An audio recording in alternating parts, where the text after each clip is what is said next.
OSPE, la obra social más elegida del país. 450.000 afiliados confían en nosotros. Una cobertura que se adapta a tu medida. Planes para jóvenes, familias y empresas. Conocenos ingresando en ospesalud.com.ar.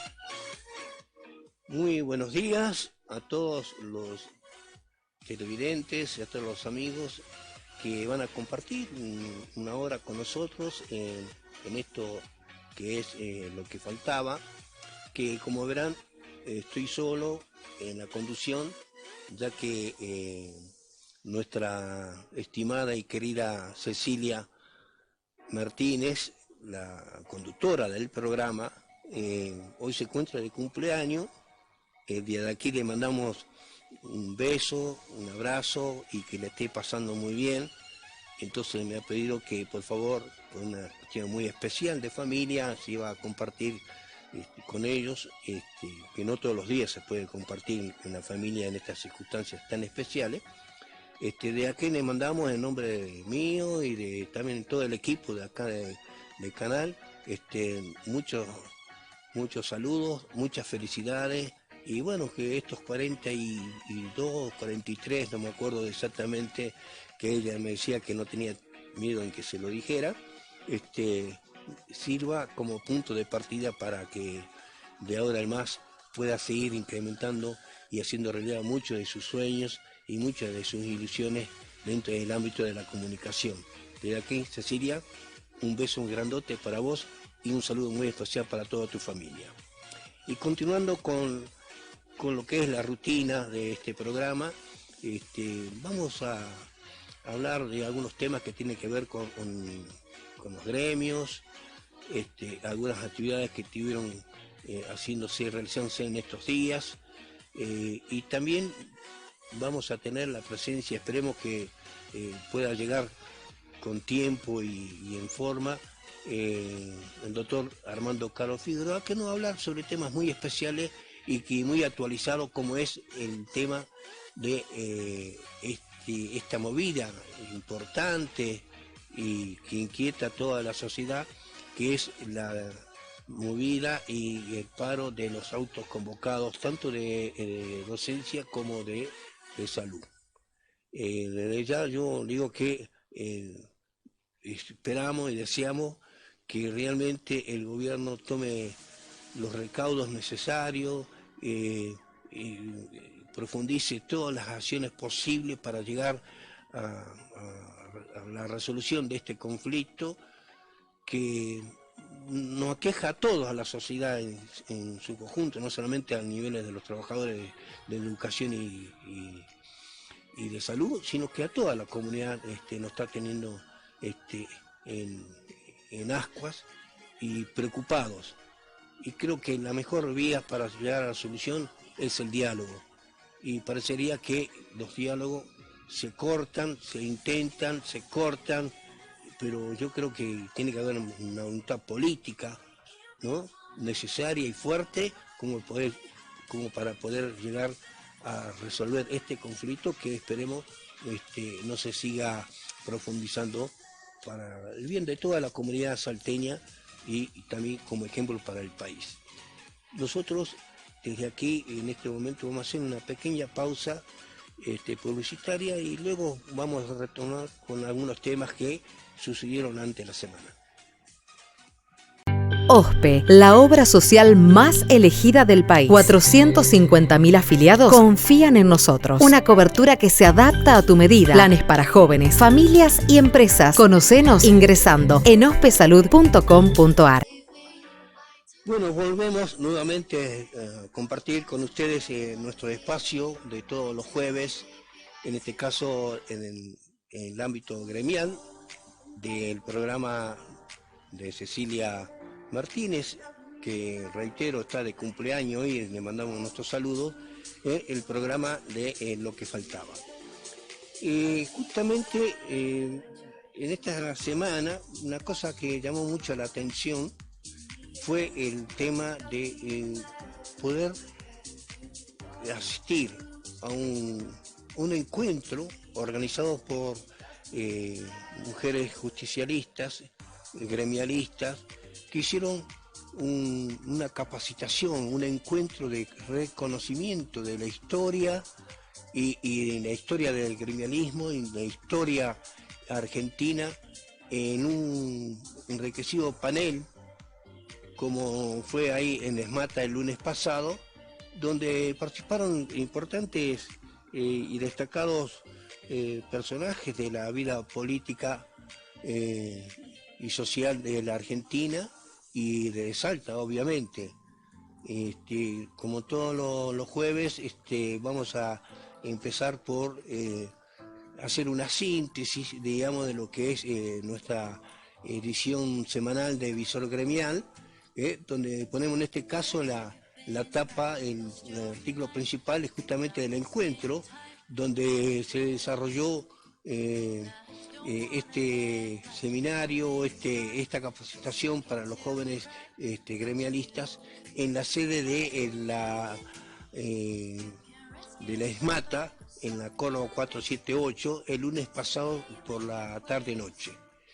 En este caso quiero destacar que el eje central de tuvo que ser, era capacitar y formar a los jóvenes sindicalistas, ¿no?, en un tema que marcó un hito en la historia de los trabajadores. En este caso fue, por ejemplo, la pueblada cordobesa en el año 69 de los estudiantes y trabajadores. Después estuvo una experiencia en persona que también se fue dando ahí en el ámbito de la presentación del panel, y también nuestro reconocido y amigo profesor Miguel Ángel Cáceres, que habló sobre la historia del trabajamiento generacional dentro del ámbito del gremialismo, de la historia de los tiempos pasados hasta el día de la fecha. Yo me gustaría que por nuestros operadores vaya pasando, digamos, las entrevistas que hemos realizado previo a la presentación de estas disertaciones, como es la de el profesor Miguel Ángel Cáceres, y también de un hombre que es presidente de la Fundación Arturo Jaureche, de la ciudad de Merlo, de la provincia de Buenos Aires, como es el licenciado Marco Aurelio Rosselli. No sé si tenemos en vivo ya el reportaje a estos dos disertantes de ese encuentro. Bueno, fuimos invitados por las mujeres sindicalistas de la provincia de Salta y además por las 62 organizaciones peronistas a realizar conmemorar un aniversario más del Cordobazo, que se dio por allá por 1969, propiamente dicho en la ciudad de Córdoba. Así que bueno, nos parecía importante estar acá, sobre todo por esta invitación. Así que bueno, vamos a esperar que se dé como los compañeros están esperando. Para refrescar un poco la memoria, sobre todo en los jóvenes, que hablar de Cordobazo es algo muy lejos, algo que no entendí. ¿Qué nos puede decir del Cordobazo? No, el Cordobazo fue una poblada que se dio en el marco de una dictadura militar. Eso se produjo en 1969 en Córdoba, donde los trabajadores, conjuntamente con estudiantes de la Universidad Nacional de Córdoba, se levantaron contra la prepotencia del interventor de la provincia de Córdoba y por ende del gobierno del general Juan Carlos Onganía, por algunas medidas de corte neoliberal que habían sido llevadas a cabo por el ministro de Economía del gobierno de Onganía, que se llamaba Adalbert Liger Bacena.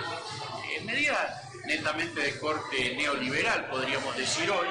Eso hace reaccionar a los trabajadores, ¿sí?, a los trabajadores de Córdoba, que como bien decían en aquel momento, eran los mejores pagos.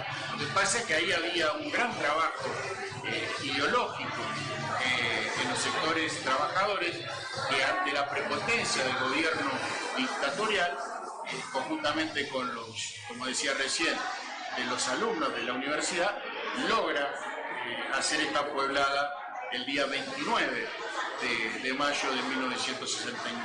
¿Y qué parangón se puede tomar desde esa época, 1969, a hoy, 2023? En realidad la historia, si bien algunos señalan que sí y demás, pero la historia cambia continuamente. Y la sociedad de fines de los 60, de aquella época donde tenía la mayor de las cuestiones solucionadas, porque si bien acá había un reclamo que tenía que ver con lo salarial y demás, pero en general la gente tenía previsibilidad en aquel momento. Los trabajadores tenían dignidad. Hoy lamentablemente eso no lo tienen. Hoy ha cambiado todo, no hay estabilidad laboral, no hay buenos salarios. Hoy el trabajador no se siente reconocido por su labor. O sea que hay un contraste desde el punto de vista laboral bastante importante con respecto a lo que pasaba hace 54 años atrás. Y en definitiva, el mensaje que usted le va a dar a toda esta congregación aquí de trabajadores, ¿cuál sería fundamentalmente? Siempre nosotros el mensaje que siempre le damos al movimiento obrero organizado es que se formen, que estudien, que formen a los futuros cuadros dirigentes, ¿sí? Para que el movimiento obrero no se preocupe solamente por lograr buenos salarios, sino que también se inscriba dentro de un proyecto de liberación nacional. Y ahí me parece que está lo importante. Bueno, mira, antes que nada te quiero decir que vengo acá más que por los trabajadores, por las trabajadoras, ¿no? Las compañeras, sí, ¿no? De los diferentes gremios, que es una maravilla. La forma en cómo se ha sindicalizado, cómo se organizan, cómo se manifiestan, me parece una preciosura eso. Creo que le hacía falta a todo el sustrato de la organización popular, y especialmente al gremial, la presencia activa y protagónica de la mujer. Así que vengo y yo tengo que hablar, porque hay mucha gente joven hoy en el sindicalismo, por suerte, y tengo que hablar del rol del sindicalismo joven, digamos, cuál es, en qué estructura, en qué esquema entra ese rejuvenecimiento generacional, digamos, la revitalización generacional. Y para eso, fundamentalmente, es el doble compromiso que tienen los compañeros gremialistas jóvenes, que es de consustanciarse no solo con la historia gremial, para poder defender con fuerza a cada uno de sus sectores gremiales, ¿no? Que tienen una larga lucha en este país, nada regaló nada a nadie, se conquistaron todos los derechos, y hoy en día justamente los trabajadores están encrucijada en no perder derechos, porque hay muchas propuestas políticas, en los avances que hay dentro de la estructura política, que hablan claramente de conocer derechos conquistados por los trabajadores, y eso es tremendo, ¿no? Y todo depende del trabajador que tome conciencia, que asuma esa realidad y que se predisponga a defender sus derechos. Porque esto, nosotros hablamos de todo lo que ocurrió en mayo de 1886 en Chicago, que bueno, hubo muerte, pero nosotros tenemos las páginas de la historia gremial del país empapada de sangre, de transpiración, de esfuerzo. Entonces, no solo con esa historia, sino con los sustentos doctrinarios, ¿no? Es decir, la historia gremial tiene el aporte de mucha fuerza, ¿no? Anarquistas, socialistas, comunistas, que a su manera, en los primeros tiempos, hasta la llegada en la década del 40 del siglo XX del peronismo, que trabasa y que da otra estructuración. ¿Por qué? Porque Perón sabía decir que la organización vence al tiempo, y él genera un movimiento donde el sindicalismo es la columna vertebral, decía. O sea, le da. Yo creo que eso es sustantivo, porque no hay, así como no hay nación sin pueblo, no puede haber pueblo sin Estado, y no puede haber Estado sin la organización institucional. Y qué mejor y qué mucho más productivo para el interés de la nación, del Estado, del pueblo, de los trabajadores y del marco institucional, que digamos que el protagonismo vital de todos los sectores, pero especialmente los jóvenes, que vienen a ser como el huerto, digamos, donde pueden florecer, digamos, el protagonismo no solo presente sino futuro. Así que de esas cosas vengo a conversar un poquitito, tratando de revitalizar algunos precedentes gremiales que hubo en muy poquito tiempo, o sea que yo vengo acá solamente a tinquear, como digo. Sí. Vengo 2, 3, nosotros los docentes decimos a generar disparadores que lo puedan comprometer a ellos a buscar. Hay otros panelistas que son muy conchudo acá, ¿no? Porque hay uno de los compañeros que va a disertar que hizo el estudio de todo el cordobazo. Sí, sí. Entonces, creo que nos hace falta no solo, ¿no?, al campo gremial, sino a toda la sociedad, comenzar a internalizar esto. Por ahí Napoleón sabía decir: vísteme despacio que estoy apurado. Nosotros estamos muy apurados. Y entonces yo me acuerdo que cuando hice la colimba, ¿hace cuánto? ¿Viste? Ese día la colimba, así que date cuenta ya. Cuando hice la colimba no sabía decir, cuando uno salta de una trinchera a la otra, uno lo que tiene que hacer es tocarse así y tocarse así. Es decir, tener el casco, tener el armamento y tener el platito o el jarro, porque cuando vos saltas a otra trinchera, hermano, si no tenés el plato y el jarro, ¿cómo que vas a consumir tu alimento? Si es que existe el alimento. Entonces, es tomar todas las previsiones. Bueno, hoy la sociedad argentina necesita volver a mirar con qué elementos se ha dotado para afrontar los difíciles tiempos que vienen. Porque todos nos hablan mágicamente, ¿viste? Se vienen, siempre está el paraíso en la otra cuadra. Y resulta que ya se nos está quemando el fraca a nosotros, porque el diablo nos está quemando la cola, digamos. OSPE, la obra social más elegida del país. 450.000 afiliados confían en nosotros. Una cobertura que se adapta a tu medida. Planes para jóvenes, familias y empresas. Conocenos ingresando en ospesalud.com.ar. Bueno, estamos de vuelta, reanudando la actividad de nuestro programa con la presencia de un invitado muy especial, dado las circunstancias también muy especial que estamos viviéndose en nuestra ciudad y en la provincia con respecto, digamos, a estos paros, estas huelgas, estas marchas. Estamos con la presencia del doctor Armando Caro Figueroa. Muy buenos días, doctor. Buenos días, Agustín. Obviamente, el otro día, incluso acá hemos puesto un poco en la gacetilla de la semana, y donde estaba impreso, digamos, su artículo que tenía que ver con esta situación particular, muy difícil de comprometerse, pero que hay que comprometerse para buscar una solución para pacificar un poco este estado de insurrección, si se quiere llamar, ¿no? Sí. De rebeldía, más que insurrección, de rebeldía del sector del trabajo, por sus legítimas reivindicaciones. Algunos están en favor de cómo se lleva a cabo, aunque están de acuerdo con sus demandas, y otros están a favor de que sigan así y estando también de acuerdo con las demandas. El gobierno parece que no toma nota de la dimensión que está tomando esto, y no sé, mucha gente está esperando que haya un canal de diálogo más fructífero y más intenso que lleve, digamos, a la pacificación de este momento. Sí, efectivamente, creo yo que el objetivo central de todo gobierno es mantener la paz social, e incluso en un entorno de conflictos, porque la democracia es eso, es conflicto y paz social, y que van alternando en el tiempo. Pero aquí da la impresión que el gobierno de Salta va en una dirección contraria, es decir, no tiene conciencia de lo que está ocurriendo y absurdamente echa más leña al fuego. O sea, un gobierno tiene que pacificar.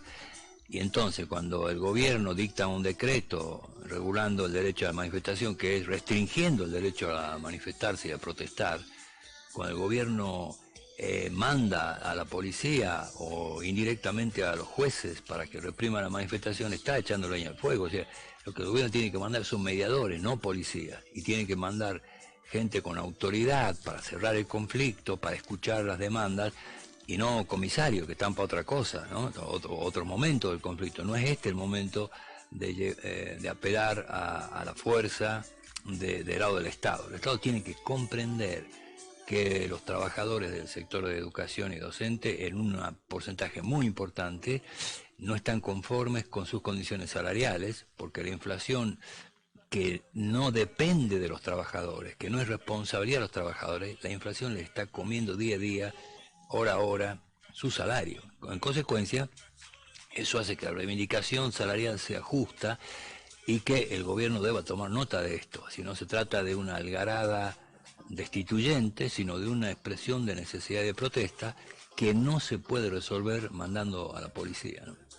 Entonces, en referencia, por ejemplo, a lo que pasó últimamente es AUNOR, ¿Qué opina, digamos, la injerencia de la justicia en este caso? A mí me parece que eso es una interferencia de una justicia que está politizada en Salta, sobre todo en el fuero penal, donde hay una excesiva influencia de los gobiernos de turnos, ¿no? Del anterior, y en consecuencia esto le resta legitimidad al accionar de la justicia. La justicia tiene que también bregar por la paz social, tiene obviamente que, digamos, cuidar que no haya desbordes que afecten el Código Penal, sobre todo, pero no deben hacerlo en una actitud de confrontación con los sindicatos, deslegitimando a los sindicatos, menospreciando a los que están manifestándose con riesgo de vida y en fin, digamos, ejerciendo derechos cívicos.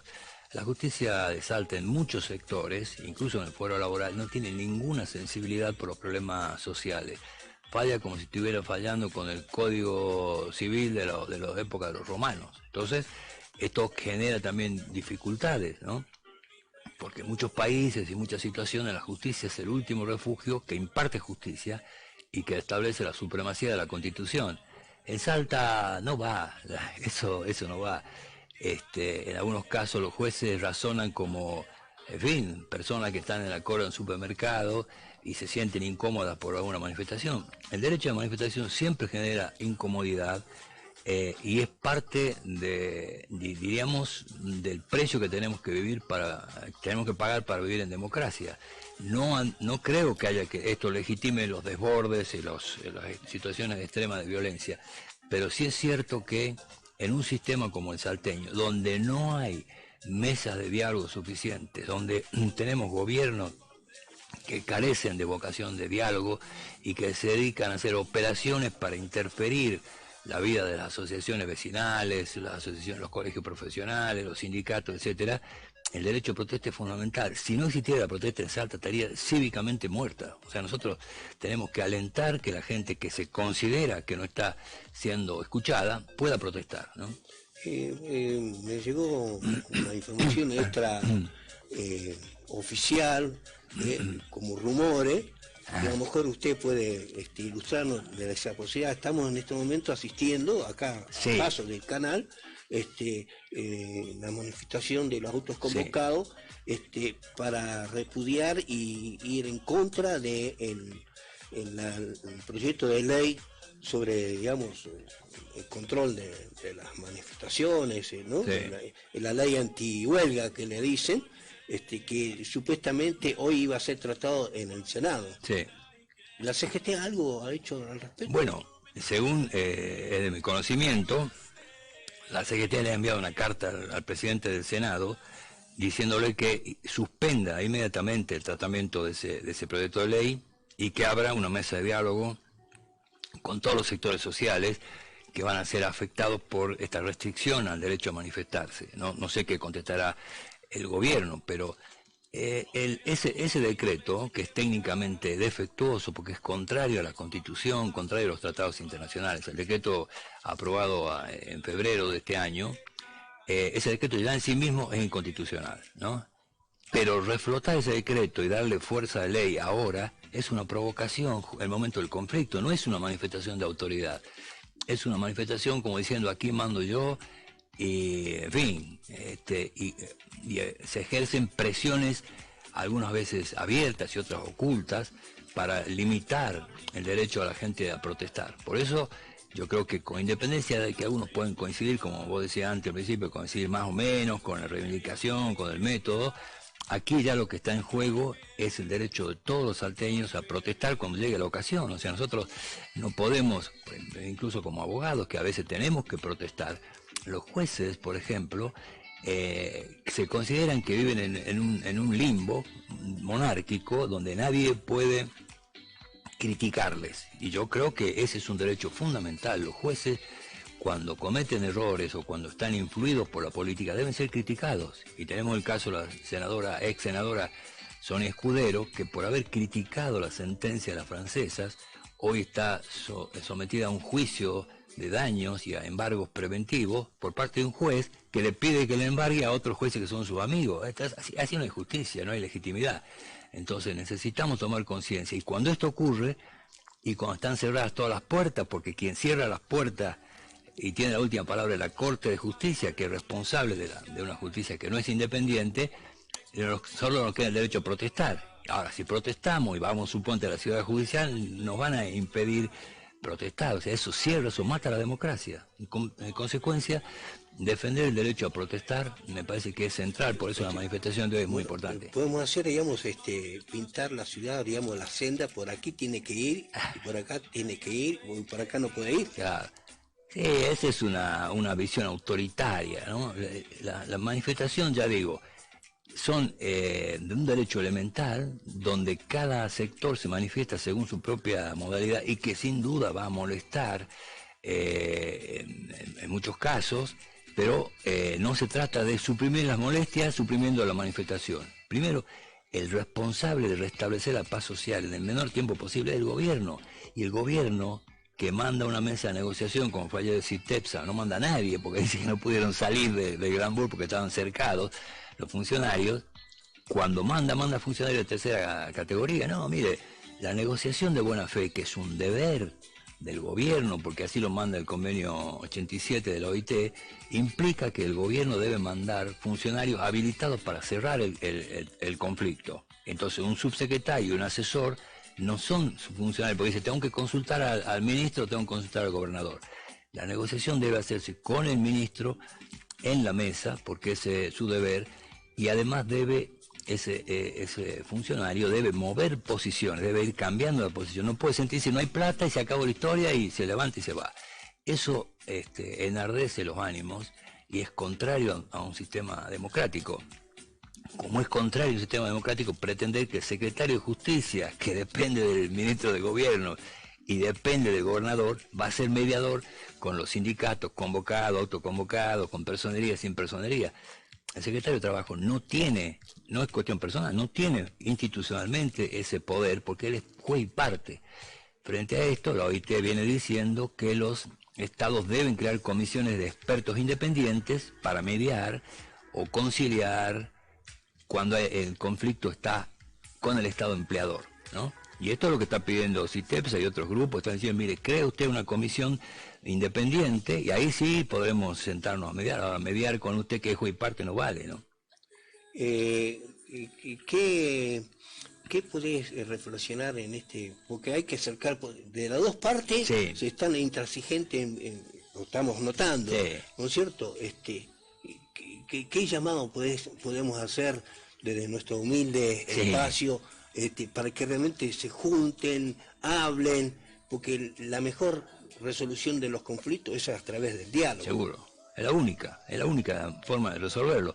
Lo que yo creo que aquí la mayor responsabilidad es del gobierno. El gobierno debe parar, digamos, su escalada, su ofensiva contra los sindicatos y contra los trabajadores movilizados, y en consecuencia no debe aprobar esta ley que está en el Senado, debe suspender ese tratamiento y debe abrir mesas de diálogo. No se cae nada. El gobierno tiene una idea de que dialogar resta autoridad. Eso es lo que se nota, yo percibo, el gobierno cree que es un desafío a su autoridad y entonces manda a la policía.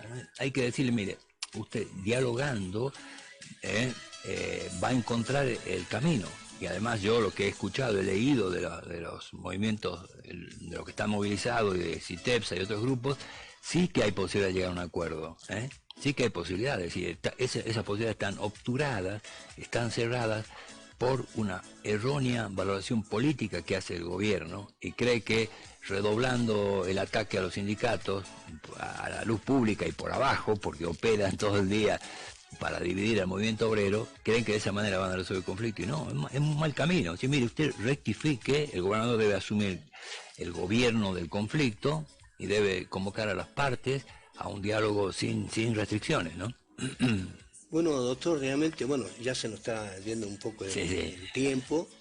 La verdad que esto da para hablar mucho más, porque tiene muchas aristas. Este conflicto, como yo pongo en algunos artículos, la ciudad desnuda, es decir, este conflicto desnudó unas múltiples facetas de un conflicto, falta de normativas que posibilite el diálogo, de múltiples políticas que conlleve, digamos, a integrar a la sociedad Sí. a las decisiones políticas que hacen Sí. al crecimiento de la sociedad. Sí, sí. Entonces, este conflicto, por lo menos hay que mirar la parte positiva, es decir, desde una desnuda. serie de falencias, Sí. de un lado y del otro, Sí.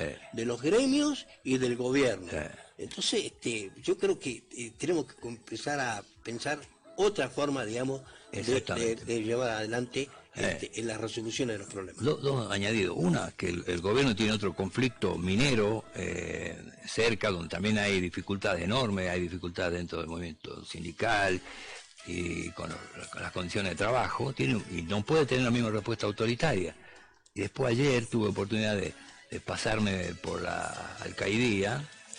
Es terrible lo que pasa por ahí. O sea, Salta está llena de conflictos latentes y la respuesta autoritaria no conduce a ninguna solución. La alcaidía, lo poco que pude ver ahí, está sobrepoblada, y eso es una cuestión, digamos, que exige una sensibilidad que este gobierno lamentablemente no tiene, pero va a tener que asumir, va a tener que en algún momento tener en consideración esto y dejar de armar pseudo maniobras, operaciones para perjudicar a un dirigente u otro, ¿no? Y que acepte, digamos, realmente las críticas para poder Exactamente. salir adelante, digamos, en la resolución del conflicto. Si uno quiere ser escuchado por este gobierno, no tiene que ir a aplaudirle. Si usted critica, va a la lista negra, ¿no? Sí, bueno.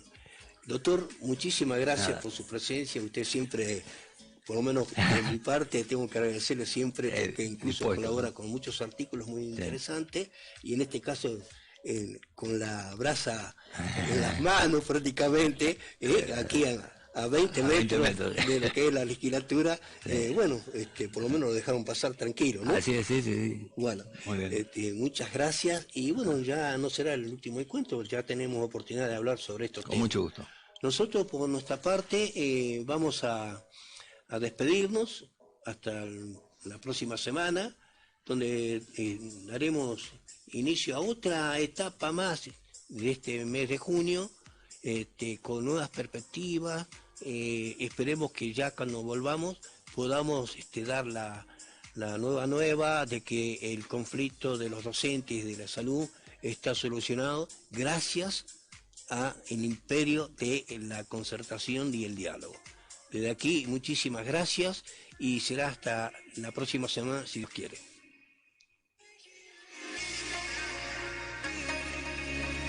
OSPE, la obra social más elegida del país. 450.000 afiliados confían en nosotros. Una cobertura que se adapta a tu medida. Planes para jóvenes, familias y empresas. Conocenos ingresando en ospesalud.com.ar.